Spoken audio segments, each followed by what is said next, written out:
So after the deportation process for Mahmoud Khalil has started, and it started sort of going through and then was blocked by a judge. Many people started coming in support of Mahmoud Khalil, and we'll go through some of those instances today. Now, sort of when I'm trying to sort of like find like a comparison, what to even compare it to some sort of like past civil disobedience, in the past when people disagreed with some law, or someone getting punished for something, they try to do civil disobedience by breaking that law. Now they are trying to fight against the fact that Mahmoud Khalil has been violating property rights all over the place. They are trying to, civilly disobedient that by violating more property rights all over the place. Specifically, one place we'll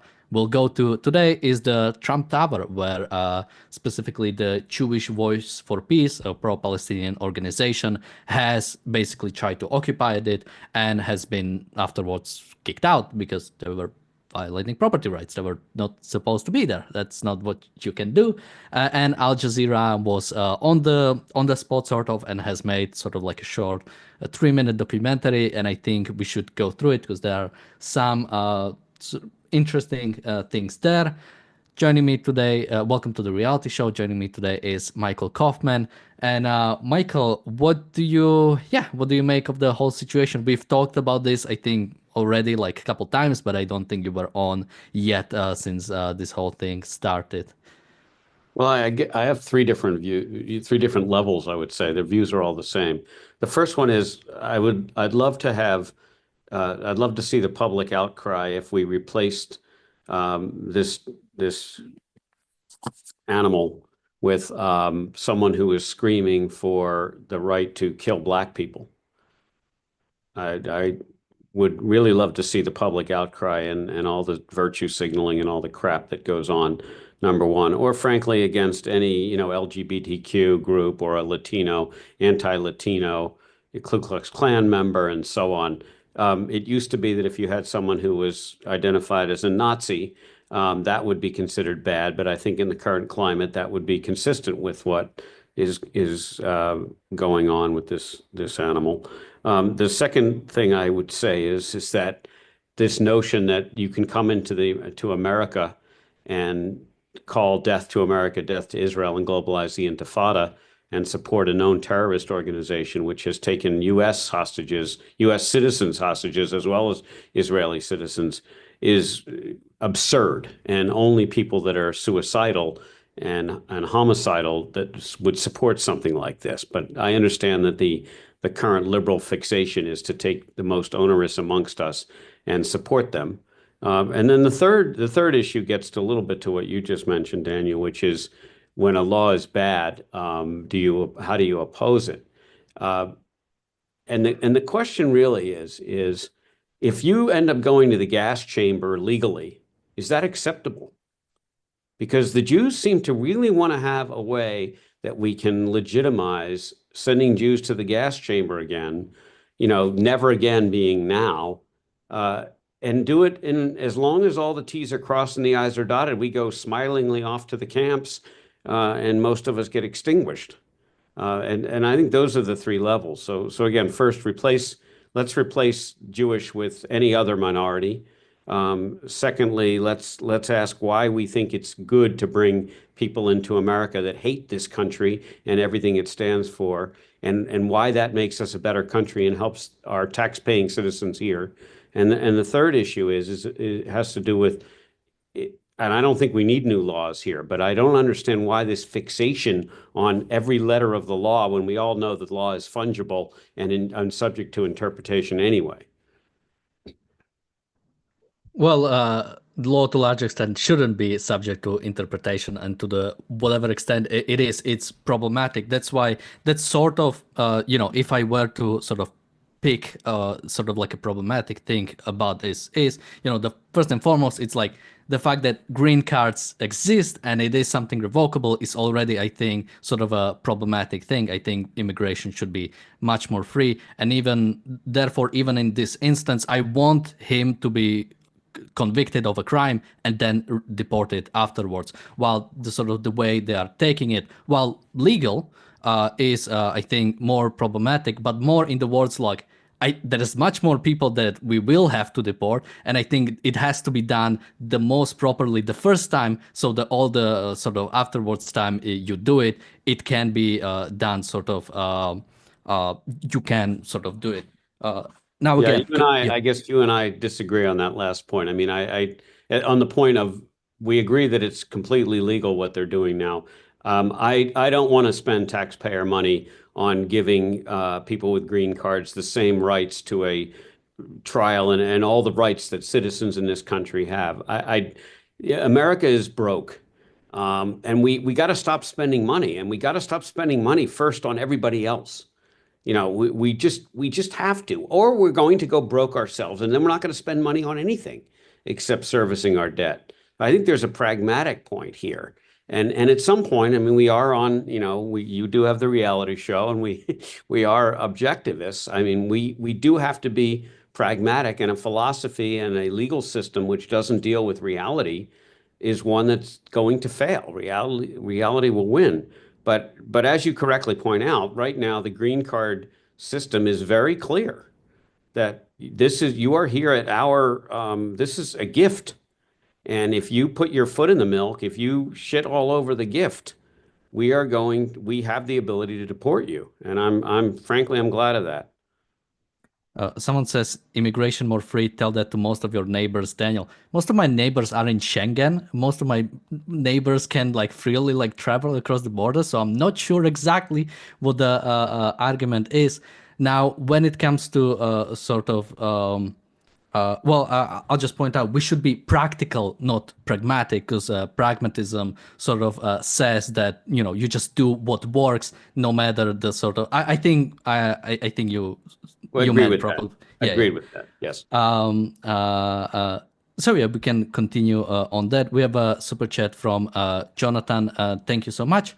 So let's go to the sort of first thing that happened pretty early into this sort of story, which is the Al Jazeera video. I'm just trying to pull it up. So again, this was started by the Jewish Voice for Peace. I'm not sure to what extent. I know some Jewish people are sort of part of it. I'm not sure if it's sort of like 100%, but it is basically the sort of Norman Finkelstein self-hating, basically self-hating Bernie Jews. Sanders. Sort of.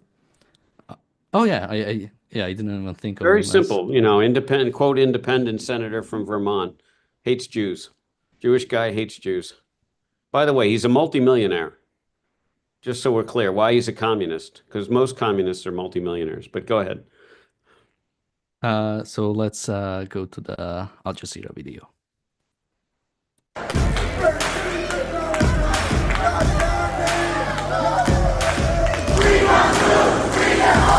Growing up, I heard the stories of my grandparents who were Holocaust survivors, and that my family that was killed in the Warsaw Ghetto. And I was always told that never again meant never again for anyone.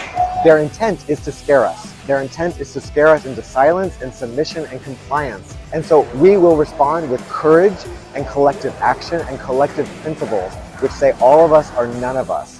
My grandmother's cousins did not survive the Holocaust. I grew up hearing of stories of where fascism leads, where scapegoating leads, where making people other leads to genocide and Holocaust and extermination. We speak up now, or tomorrow we won't be able to. As Jews, we say, not in our name.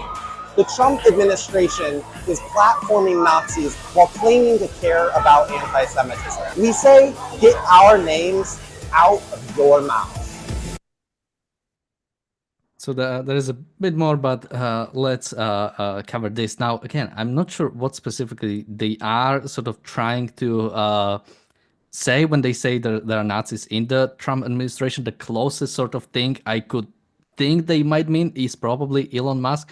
While I do think he was howling on the stage, I don't think Elon Musk is sort of the neo-Nazi or any sort of Nazi you would expect. And I cannot really see anybody else.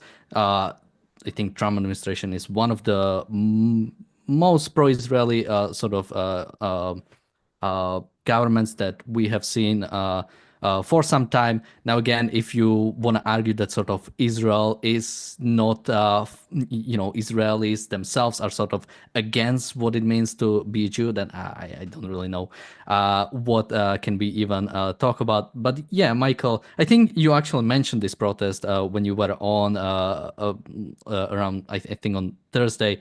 Yeah, what do you make of both what was said, the sort of, my grandma, or as they say, my grandparents died in the Holocaust, so now I can speak on what's going Yeah. on So, wrong with Israel. yeah, I mean, the first thing you have to keep in mind in the big picture is that 70% of Jewish people in America voted for Kamala Harris. Now, I would argue that the Harris-Biden administration, and I say it in that order on purpose, because the more we learn about Joe, the more we learn that he wasn't really there.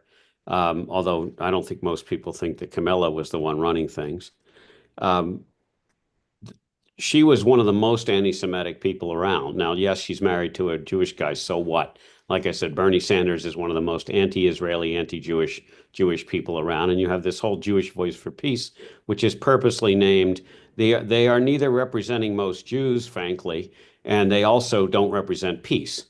They are standing up for some obscure rights of terrorists to call for the annihilation of Israel and annihilation of Jews. And the irony of this whole thing, and this is what I meant about suicidal people, is that all of these people that we just saw on the Al Jazeera clip would be targets of Hamas immediately. They would have been dead on October 7th, no questions asked.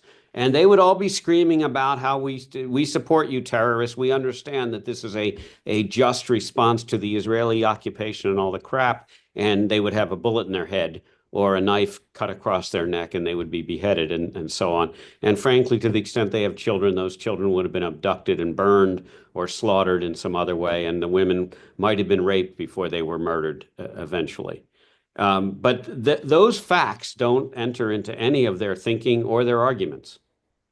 They are standing up there actually using the Holocaust as a reason to tolerate everything. In fact, ironically, they're using the Holocaust to tolerate the same behavior that the Aryans had in the Third Reich.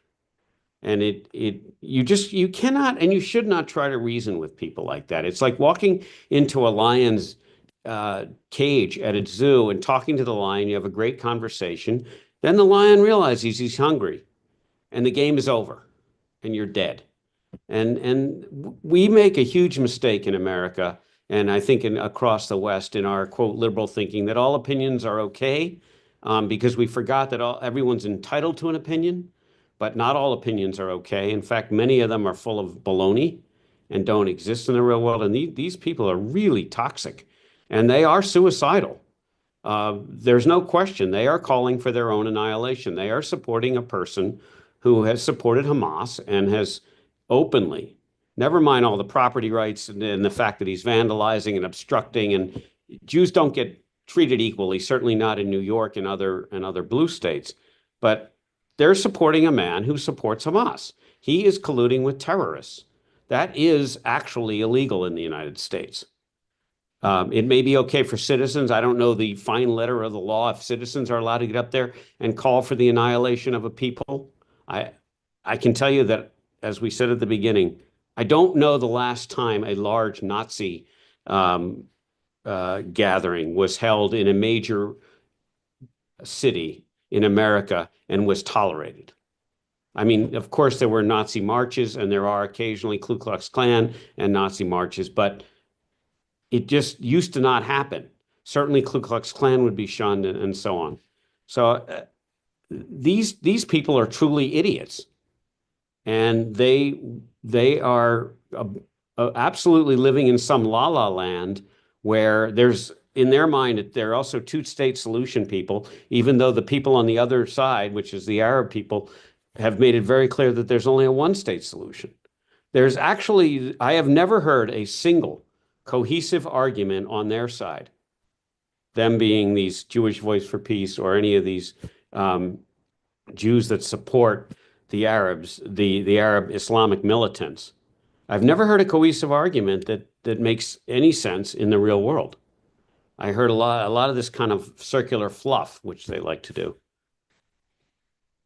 Yeah, now when it comes to sort of the major, let's say, do not like the term far right, let's call them neo-Nazi or sort of, yeah, more of those. You, of course, had the Charlottesville and you had some things sort of after that. And that is, you know, whenever we do have them, I'd say the biggest problem is the fact that there is public property. Once you have public property, and there are some people want to make a protest that is peaceful, you are kind of screwed. The solution should Oh, always agreed. be, And they yeah. do get their, most of these people get their right to assemble. They get their permits to do that. They go through, like you said, Daniel, they Yeah. go through that. Of course, none of that applies to these hoodlums. And it's tolerated in New York and California and other backwards places like this against the law. I mean, the right to assembly is only true when you have a permit.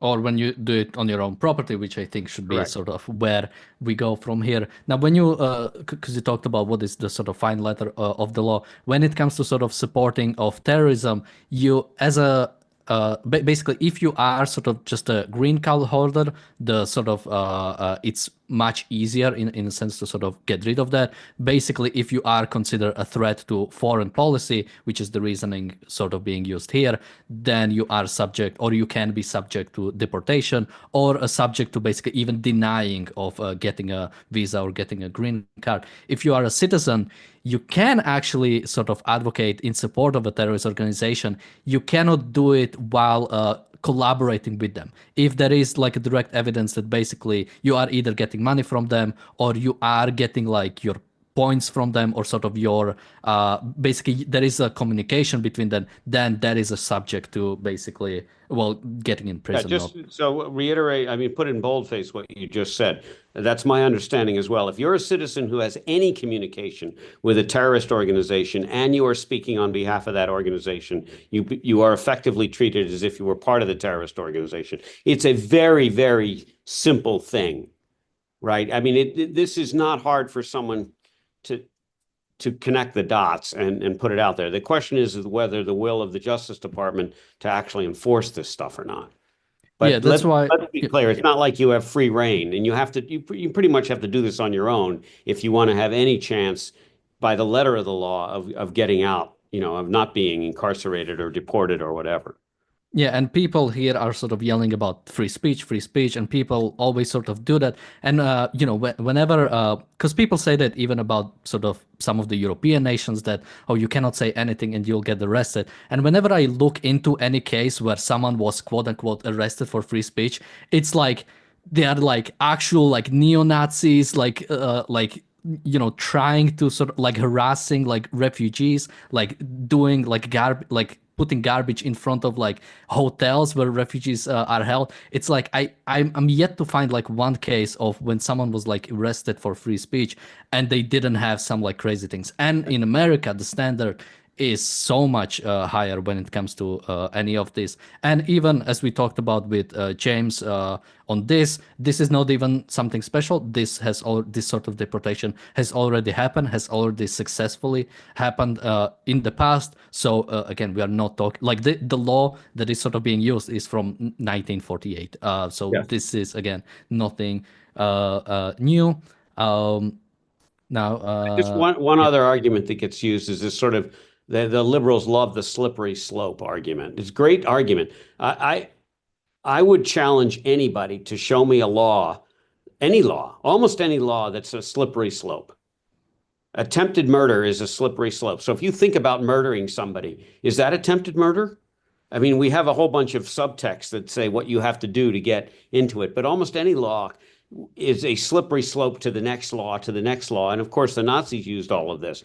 But that is a specious argument that is just so general as to be useless. I mean, in practical terms. The other thing is, if you want to live in a civilized society and you want to maintain that, you got to keep that in mind. Otherwise, we'll let everybody in with all their opinions to death to America, and we'll end up with death to America. I mean, we have these laws on the books for a reason. And like you say, they've stood the test of time, and we just haven't used them. I mean, we had 4 years of Biden, and we had 8 years of Obama of just all this stuff was fine. Moral relativism, everybody's allowed their opinion, no matter how egregious or heinous it is. And now we're left with this. And then you have on top of it a bunch of crazy Jews that think that they're righteous by saying it's okay for people to say we belong in a gas chamber.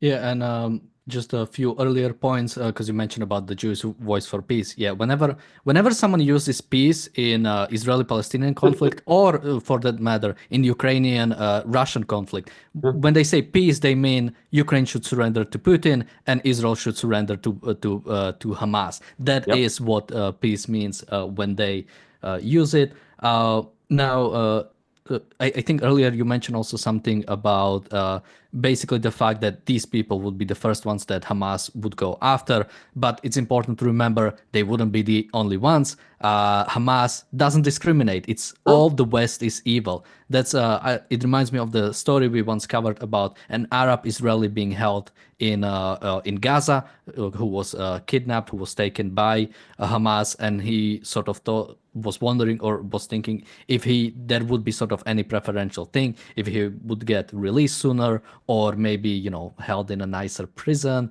or whatever. And there was nothing like that, because for them he was Israeli first, and it doesn't matter what else he was. And this is the way they would think about the people who flew on 9/11 into the buildings. They didn't care who exactly was there. It was, there are Western people there, will inflict damage on the West. This is what we'll do. Yeah, one more they thing. didn't count civilian casualties? Oh, wait, they were all civilian casualties. That's right. It's okay for them to do that, but not for the West. Yeah. Well, as some pro-Hamas person once said, technically every Israeli was in IDF at some point, so there are no civilian. Or even if they are children, they will be in the IDF at some point. So basically, there are no civilian casualties. Well, I'd say on the same thing Israelis. about Gazans. Technically, all Gazans have been trained by UNRWA to hate Jews and annihilate Israelis, so they're all guilty. And by the way, we know that almost every one of them had weapons in their houses, if not holding hostages in their houses. I mean, this kind of argument it needs to be applied equally, and it's never applied equally. Now, because you also mentioned, I mean, it's a sort of like a famous thing, the paradox of tolerance, that, if you're tolerant of intolerance, then, that tolerant society will sort of be gone. And that is sort of a thing that needs to be applied. There are certain ideas that sort of, are okay to discuss. But yeah, we should be much more morally judgmental of certain ideas.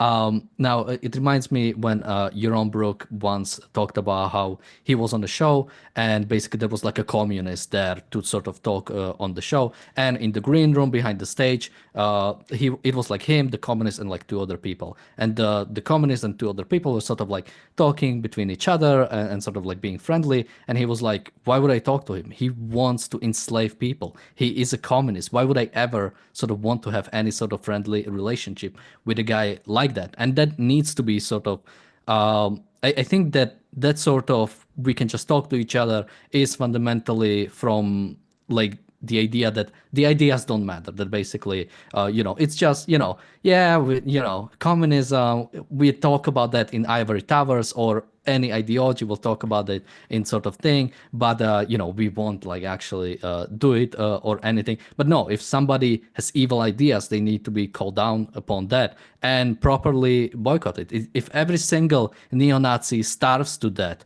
because nobody wants them provide bread, I'm not gonna be sort of sad about that. And that implies to any sort of like, I'm trying to, it's not extremist ideology or radical ideology, because I don't like, but like anti-Western, pro-totalitarian ideology needs to be completely boycotted and hopefully eradicated through peaceful boycott, not by government. I think that's a great point, and I think it's one of the things that we civil people, we make a huge mistake, and I don't mind saying on the show. Somebody wrote to me today that they were having increasing difficulty being friends with their increasingly crazy liberal friends. And I said, well, I got rid of those a long time ago, because I can't even look at them anymore, because I think they are so morally bankrupt and it's sort of the old laws for thee, not for me attitude, which is the problem you have with the communists. They talk about communism from their ivory tower and demand that we fund. Usually these are academics or usually humanities types of people, but they demand that we take care of them in their life. And they don't really want to admit that. Can you read the history of communism? Because the intellectuals are usually the first to be slaughtered. And it is that moral, and I think that's moral bankruptcy. I think people who selectively look at facts, I think people who stand for totalitarian and terrorist organizations are people that should be shunned. I don't want to be friends with them. And I have told some of my former friends, I said, I can no longer speak with you. I don't want to talk to you anymore. Your position, usually it's on the Israeli-Palestinian situation, is untenable to me. And there is zero justification for the other side at all.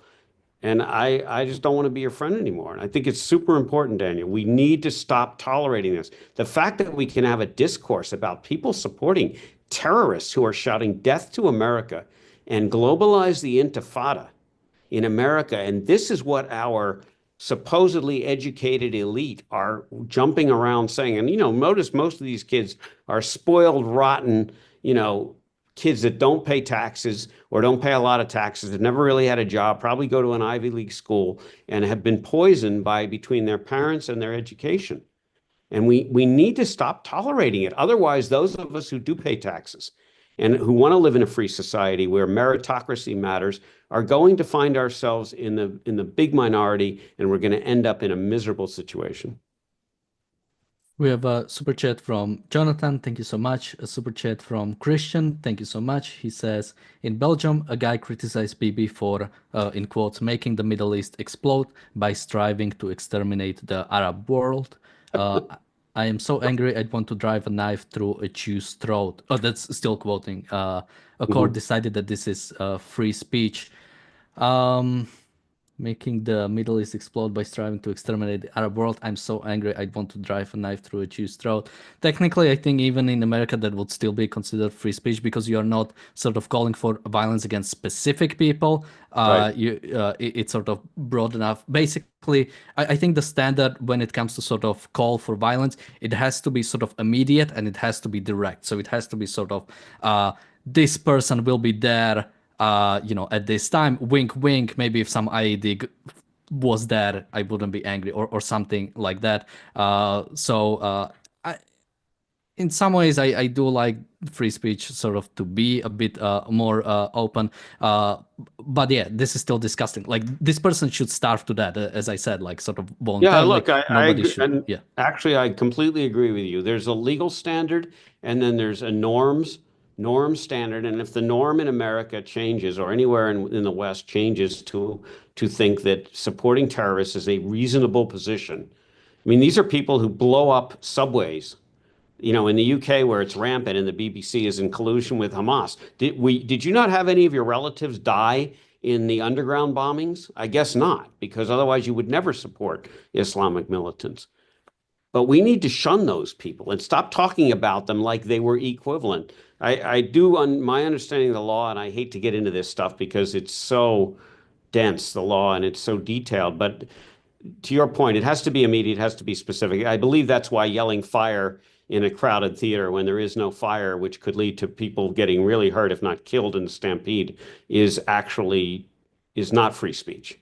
And that, at least when I grew up, that was considered sort of a standard. So you're right, it has the immediacy and it has direct threat. Calling for globalize the intifada and death to America and holding banners and telling people to join gets awfully close. I mean, is it immediate? Globalize the intifada sounds pretty immediate to me. Death to America sounds pretty immediate to me. I understand it's not really true yet. But how long is it going to take before these mobs get bigger and bigger and bigger and they start to kill people? Yeah, I think even in those things, technically they would still be protected. But again, as I say, whenever I talk about capitalism and sort of where we need to get, I always say capitalism is not like some system of the past. It's system of the future. That basically, if we ever want to explore the world, meaning the stars, we need to become more capitalist. But it's also a system for a moral man. It's not the libertarian thinking of like, you can just do whatever you want, man. It's just whatever, man. It is a system for the best within you. And if the culture is morally bankrupt, then capitalism relies on for people to be honest, for people to want to get the best of their lives. If you just have a society of moochers and a society that doesn't want to do anything, yeah, then capitalism will not work if people try to always like steal from each other. And in a similar way, if we have universities that are willing to tolerate this, that sort of do not wish to even so now they are starting to do a bit more, but when they do not wish to actually sort of defend Western values, when even the society itself in the West sort of starts crumbling, there is no law that will like suddenly sort of save it. Once people start falling, well, that's the norm. Yeah. So I have a couple of comments. The first one I have to say is your imitation of the American hippie is spot on, really, probably better than I could do. So kudos to you on that. The second thing, and I'm glad you brought up capitalism, because capitalism is also based on meritocracy. And it's absolutely based on somebody making the best of their life and striving and innovating and so on. And if you think about what these people and the terrorists that they're supporting stand for, it is completely antithetical to that. Everything about what they are doing is against merit. It's against human flourishing. It's about killing and chaos and destruction. And if you think about what Hamas or Gaza, for that matter, or the Palestinian Authority, or frankly, to be blunt, most of the Arab lands in the Middle East have contributed to modern society in the last 50 years, you have a hard time. And for sure, the terrorists have contributed nothing except bad. And in fact, they haven't even contributed. It's not like the civil rights movement in the U.S., which contributed a lot of great stuff. And for those idiots who like to say it's sort of like the Vietnam protests, no, the Vietnam protests were about the philosophy behind a war that we didn't declare as a war, and 50,000 dead American soldiers with a war that was half fought, or a battle that was half fought. And there were some legitimate parts of that. The sex, drugs, and rock and roll that went with that were a separate part of that. But there's no similarity at all, I would say, between the current protests in favor of terrorist organizations and the Vietnam protests in America, which is the last time we had Black Lives Matter, but that luckily died fairly quickly. It is really so antithetical to human progress, what is going on. And the fact that it's coming out of elite institutions, which are charging an average of $70,000 to $90,000 US, not tax deductible, per year, per student to learn this crap, it is beyond egregious. And the last thing to say is the parents that are putting up with this, and these are for the most part, these are the humanities departments of these so-called elite or formerly elite universities. And you're right, they are starting to change for one reason and one reason only, because the Department of Justice has now said, and the federal government has now said, we are going to cut off federal funding to you. And it is the only thing that has had any effect so far, and it's the only thing that will have any effect. $400 million potentially lost from Columbia, great, terrific. That money can go to other universities that decide to support learning and merit and people thriving and innovating. As I always say, I think that funding should have been cut, and then when they fix themselves, it should stay cut, because government shouldn't sort of give money to universities. But again, that's sort of like a more, I think we are unfortunately pretty far away from that. So not fueling our own destruction would be at least a good start. Someone said that, I'm not sure if it's true, but apparently half of Columbia students are foreign national. This is really wild. If that is true, in many ways, I do want that. If there are truly sort of best universities, which I have a sort of problem with saying that Columbia is, but if there was really a best university, I think America should want brain drain from all. No, we do. We absolutely do. But just be clear, at least in the last 4 years, there's no question that DEI policies drove most of this. This was not driven on merit. Look, I'm in the medical field and the science field. We cannot find enough Americans that are trained well enough and have done well enough to be employees in our companies. I mean, we have what looks like the United Nations in many of our companies. And I'm on boards of 6 different companies, and I see it across all of them. We simply don't have the brains here in America. We partly because of what you say at Columbia, because we're just not teaching our kids anything useful anymore. And they're all allowed to have feelings. And in science and medicine, there are actual facts. You can feel anything you want, but facts are what matter. So it is clear to me, and I can tell you my alma mater, Amherst College, instituted DEI policies a decade ago. Didn't call it that because they were too embarrassed to the alumni, at which point I cut my funding completely to that. And similarly at Johns Hopkins, where I cut any donations that I make as an alumnus. We have to stop tolerating this, and it's all part and parcel of the same thing. It's anti-meritocracy, anti-productivity, anti-human flourishing, all based on critical race theory and who's oppressed. And everybody who's oppressed is good. In fact, the worse you are, the better you are. And everybody who's successful and supposedly the oppressor are bad. Someone says it's actually over half are foreign nationals.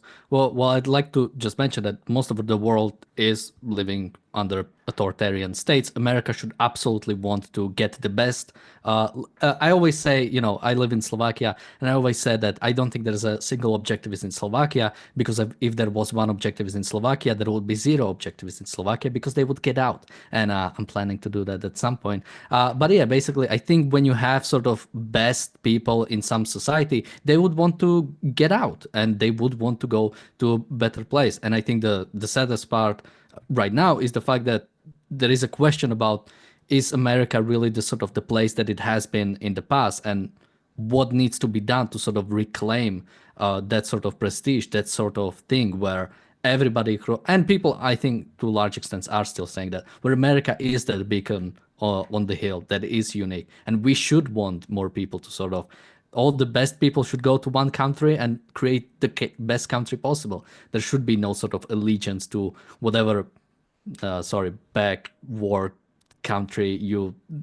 luckily or unluckily were born into. You should go to the place that is the best for you. We also have a super chat from Bronx Guy Gun Hill RD. Thank you so much. A super chat from Enric. Thank you so much. He says, Jewish voice for peace is the end state of altruism, literally sacrificing themselves and considering themselves deeply moral. Yeah, I think that is sort of what's driven behind. It is fundamental altruism. Like, look, I'm Jewish, but I'm against the sort of like Jewish thing. So I'm the most moral one because I'm sacrificing my values. I'm actually against what I sort of should be for. Now, as I always say, you should be for Israel, not because you're Jewish, but because it's a Western country that is fighting for liberty in the Middle East. And if Israel wasn't that place, if it was the Judaistic caliphate of I don't know what's like the name for like Israeli sort of like a religious state, but if it was just some sort of like a religious state that was completely authoritarian, you shouldn't again argue for it just because it's Jewish. Fundamentally, it should be the fact that it's fighting for Western values. I mean, if you look at the population makeup, including the Druze, Christians, Arabs, and Jews, and a bunch of other minorities in Israel, it's the only, for those of you who think I'm, too difficult or tough or just, unsympathetic, go look at some numbers. It is the only country in the Middle East that has a significant population of non-majority people in it. There are no Jews left in almost every Middle Eastern country in the world, almost none. And the few that are there are trying to get out, or they're being killed, or they're being put in jail. Yeah, I think the most are. Yeah, the most are in Morocco, which is like the furthest away you could like sort of even be from Middle East. It's a tiny percentage. There's like 15-20% few thousands Arabs in Israel. 15 to 20% are Arabs in Israel. There's not even anything close to 5% Jews in any Middle Eastern Arab country at all. Christians have been decimated. Lebanon used to have a sizable Christian population. It has been decimated. Christians are being killed right and left in Syria now. So just look at the facts. And Israel is a splendid, it has a lot of problems. And by the way, if you ever go visit there and realize where it came from and the craziness that it came from and the people that are there and the Haredim religious people and this, that, and you've got Tel Aviv and Jerusalem, tale of two cities. But it is factually the most diverse country in the Middle East, full stop. And it gets along generally. Of course it has problems. Every country has problems. There's not a single country in the world that has less problems than America, I would say. And Israel probably has a few more but every country is struggling.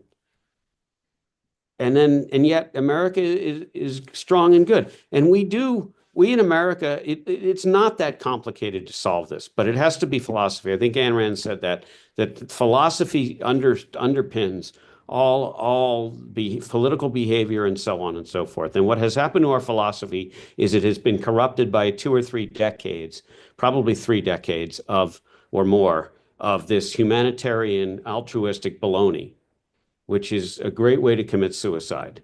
And we need to get back to a simple thing called meritocracy.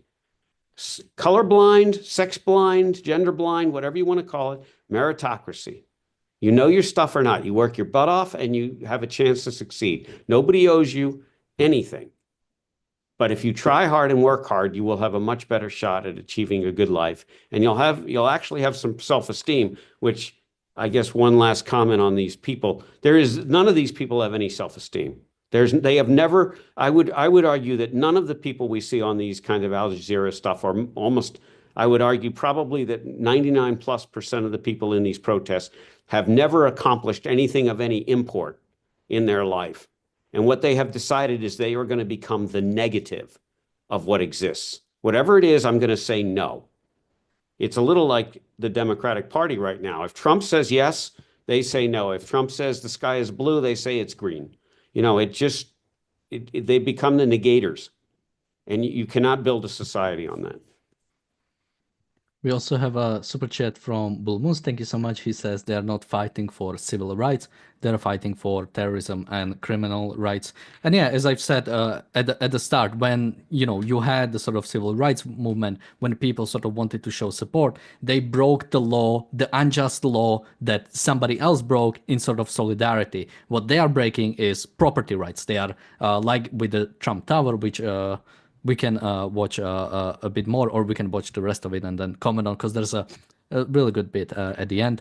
But yeah, they are violating property rights, and they are getting arrested for that, and that's sort of like an attack on free speech. You're getting arrested because you're violating property rights, and in many cases in the past they were arrested and nobody even prosecuted them. So like again, the fact that anybody would make this about free speech when it clearly always, every single time, it's a violation of property rights. America has one of the strongest sort of free speech sort of foundations of like any country in history, pretty much. And the fact that suddenly that breaks, and like no judge is like trying to block that, nothing is going to the Supreme Court, and this is like being done. That is sort of like also like anti-American, the fact that you don't have sort of even some belief in the system itself, that they would not sort of like do something about it. That's why I'm always sort of a bit hesitant to even argue against even some of the pro-Palestinian organizations, because if they are really pro-terrorist, someone should take them to court.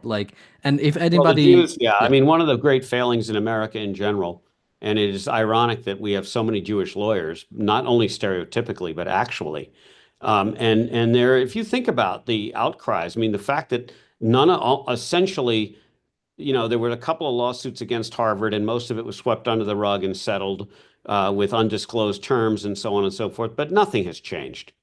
I mean, nothing at Columbia changed until this federal edict came down, and the Jews refused to stand up for themselves over and over again.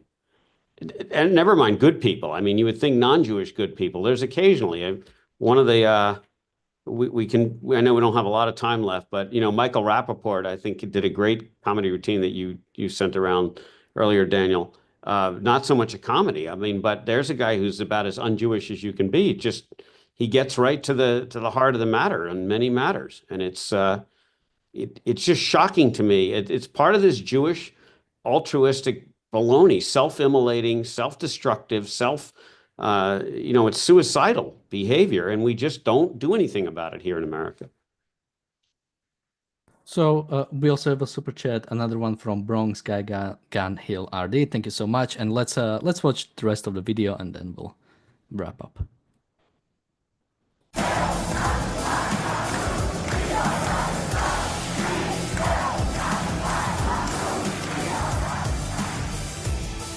We came here today as Jews to shut down Trump Tower because it is the home base of the MAGA movement. And we know that the MAGA movement is really what is endangering all of our communities, including Jews, including immigrants, including trans people, including Palestinians.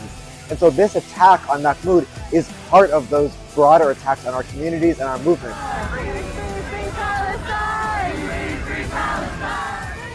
This is a test case for the Trump regime to see how far they can go. This is us saying it stops here.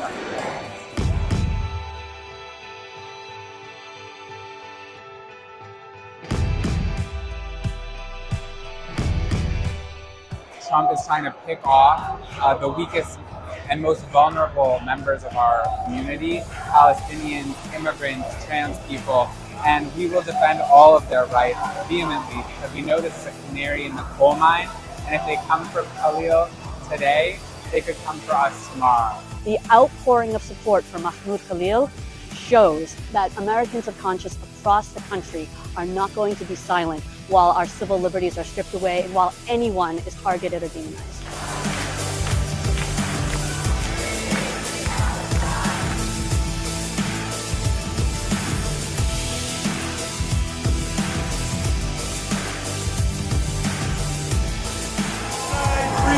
Free Palestine, stop!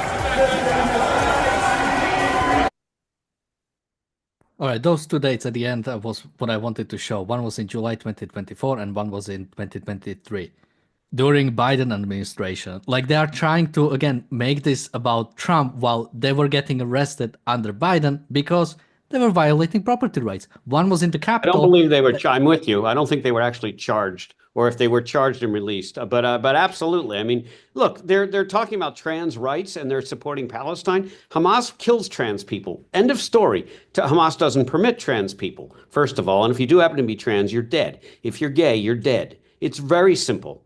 If you're Jewish, you're dead. If you're Christian, you're dead. They might make the case that Iran is pro-trans because I don't know if you know, but if you are gay in Iran, they'll force you to basically have a trans surgery to sort of become the other gender. So, this is how like trans positive Iran is, or this savage culture. But yeah, basically, the point of the story is like whenever these people get arrested, it's not for free speech, it's for violating property rights. Again, in the video itself, they said they organized many sit-ins. Again, this doesn't have anything to do with protesting. This is violating property rights of somebody because you think you have some grievances with them. It is nothing else. This is not any sort of like protesting. If you wanna go on your get a permit and do it on the street or do it on your own property, you have every right to do so, but they don't do it similar to how Just Stop Oil protests. They don't do it just for just on sort of their own thing. They go in and block people on the streets and highways. They want to get arrested and show everybody what a martyr they are.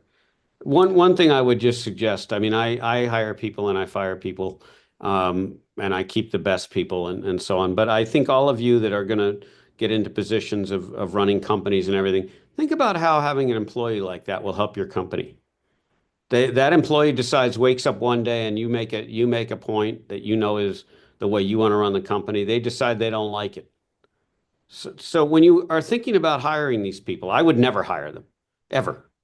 But if you think about hiring them because everybody deserves a chance or a second or a third chance, just remember, As soon as they don't like what you're doing, they think it's perfectly fine to do whatever the heck they want about it. It's a disaster. And then when you try to fire them, good luck. Keep it in mind. We have a super chat from Bull Moose saying, anyone see the irony in that one guy saying Khalil being the canary in the coal mine? I'm not sure what the irony is exactly, Michael. Do you? It might be ironic that he's the first of many. And I hope that they're right. I mean, ironic that maybe it's a good, he's too stupid to realize, yeah, it's a good thing. If we're gonna deport all of the green card holding terrorist supporters in America. And you know what? America is going to be a better country after that happens, folks. If we don't have to spend all our time thinking about this crap and maybe focusing on how to make things better here, that would be great. Yeah, and as I think at some point Mahmoud Khalil said, this is some sort of like a political prosecution or something.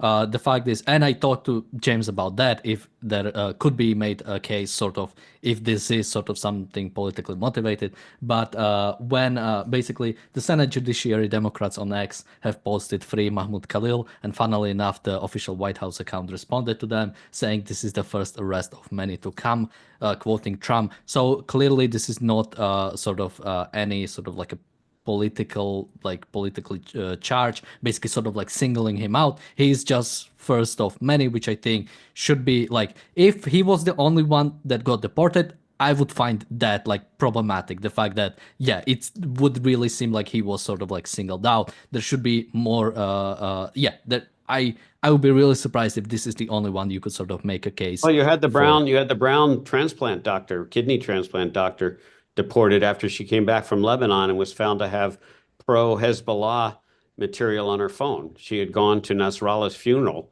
in Lebanon. Check that out. I believe she was. I've seen that. I haven't seen that she was actually deported, but yeah, she was apparently at Nasrallah funeral, saying that that was sort of like a religious experience, not a. It was. I'm sure it was very religious for her to be at one of the worst terrorists in the history of humankind. Yeah.